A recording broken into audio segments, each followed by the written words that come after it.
Hello everyone. BSEB की website पर आप सभी ने चेक किया और ये देखा गया बहुत बच्चों से जो लॉगिन है वो नहीं हो रहा है। इसी के साथ साथ किसी किसी का जो लॉगिन है वो इनवैलिड बता रहा है। तो अभी इस वीडियो में मैं आपको बताऊंगी कि आपने लॉगिन कैसे करना है और किस तरीके से आपने जो भी आपकी रिस्पॉन्स की है उसमें किस तरीके से आपने ऑब्जेक्शन करना है, यानी कि आपत्ति दर्ज करानी है। तो एक बार आइए सीखते हैं और आप सभी लोग इस वीडियो को देखकर सभी लोग ऑब्जेक्शन करना भी एक्यूरेट सीख जाएंगे। आइए देखिएगा, ये है आपकी BSEB की वेबसाइट जो कि आपको गूगल पे अगर आप लिखते हैं BSEB होम तो आपको ये होम पेज खुला हुआ दिखेगा। जब आप यहाँ पर क्लिक करते हैं जब आप यहाँ पर क्लिक करते हैं तो आप ये देखेंगे कि आपके लॉगिन क्रेडेंशियल्स वो मांगता है। यहाँ पर मैंने एप्लीकेशन नंबर डाला है, पासवर्ड डाला है और पासवर्ड क्या होगा, जो भी आपकी डेट ऑफ बर्थ है वो पासवर्ड रहेगी। अगर एक बारी में लॉगिन नहीं होता है, इनवैलिड बता दे, तो आप दोबारा से ट्राई कीजिएगा। ओके, तो यहाँ पर आपने अपना एप्लीकेशन नंबर, यहाँ पर पासवर्ड और यहाँ पर आपने जिस डेट को आपका एग्जाम हुआ है वो आपने चूज करनी है और फिर आपने लॉगिन करना है।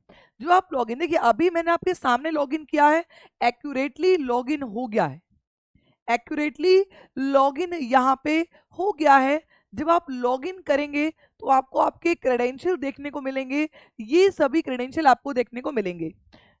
आप यहाँ पर एक पीडीएफ डाउनलोड कर सकते हैं और जैसे कि मैंने यहाँ पर पीडीएफ डाउनलोड कर ली है तो आप सभी प्यारे परीक्षार्थी भी पीडीएफ डाउनलोड करिए और पीडीएफ में आप पता कीजिए। जैसे कि आप यहाँ पर देखेंगे आपके QID खुल रही है, QID 301, QID 302 और आप चलते जाएंगे नीचे तो आप करीब करीब आप नीचे चलते जाएंगे। ये जनरल साइंस का पेपर है बच्ची का। साइंस के आपके जो जितने भी आपके साइंस के बच्ची के ने मार्क किए हैं वो बता दिया है। मैं आपको सीधा एक बार आर्ट ऑफ टीचिंग वाले पार्ट पर लेके चलती हूँ ताकि आपको आर्ट ऑफ टीचिंग वाले पार्ट से मैं बता सकूं कि किस तरीके से आपने आपत्ति दिखानी है, जतानी है। ठीक है, मैं एक बार आपको सीधा 400 पे ले ही चलती हूँ।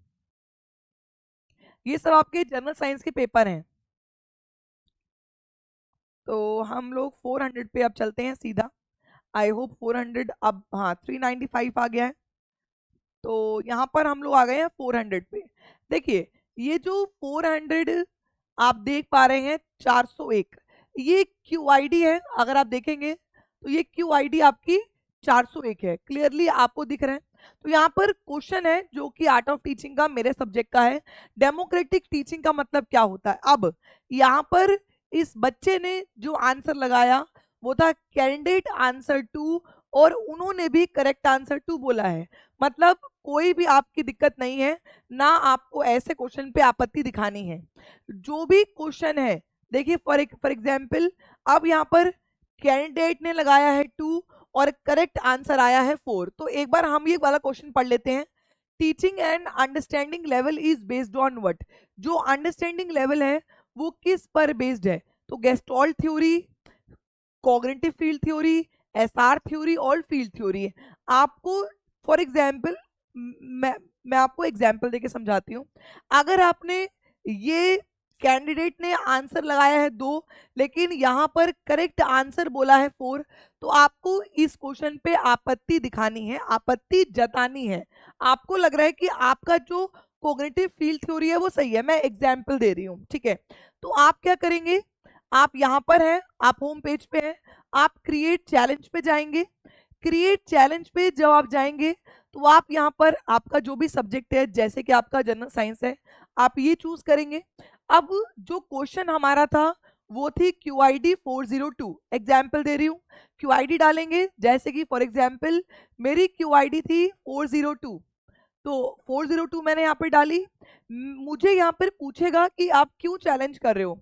wrong and ambiguous question, more than one correct option, answer same option repeated, all the options answer are wrong for a question, या option correct option is this। ठीक है, तो आपने लिख दिया रॉन्ग क्वेश्चन है, एग्जाम्पल दे रही हूँ। तो यहाँ पर इसको आप प्रोसीड करेंगे। प्रोसीड करने के बाद यहाँ पर आपका चैलेंज डेट आ गई, यहाँ पर पेपर आ गया, यहाँ पर QID आ गई, यहाँ पर व्यू आ गया। फिर आपसे बोलेगा पे नाउ, भाई पे करो। तो आप यहाँ पर पे करेंगे। हर एक क्वेश्चन के आपको 50 रुपए पे करने होंगे। आप अपने डेबिट कार्ड से, नेट बैंकिंग से, वॉलेट से पे कर सकते हैं।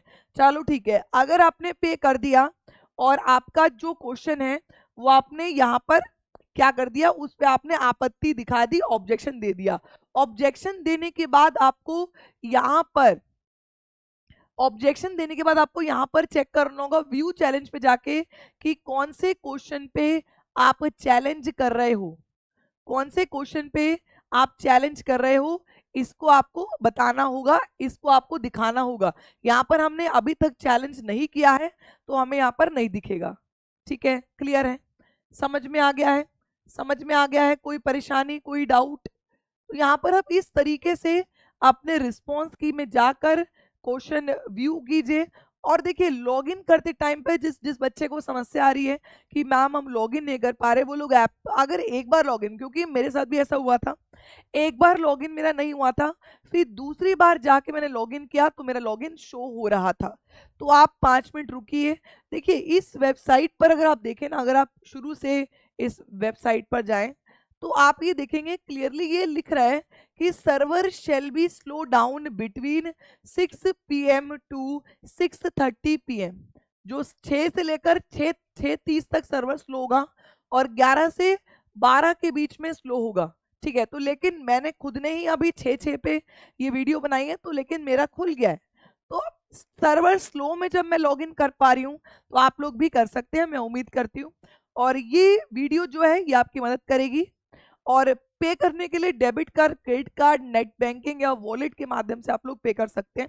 तो मेरे द्वारा दी गई जानकारी मैं उम्मीद कर रही हूँ कि आपको समझ में आई होगी और आप इसी तरीके से लॉगिन वगैरह और जो ऑब्जेक्शन करना है अब आप इजीली कर पाएंगे। ठीक है जी, चलिए, okay, bye bye everyone, thank you so much for watching, all the best everyone.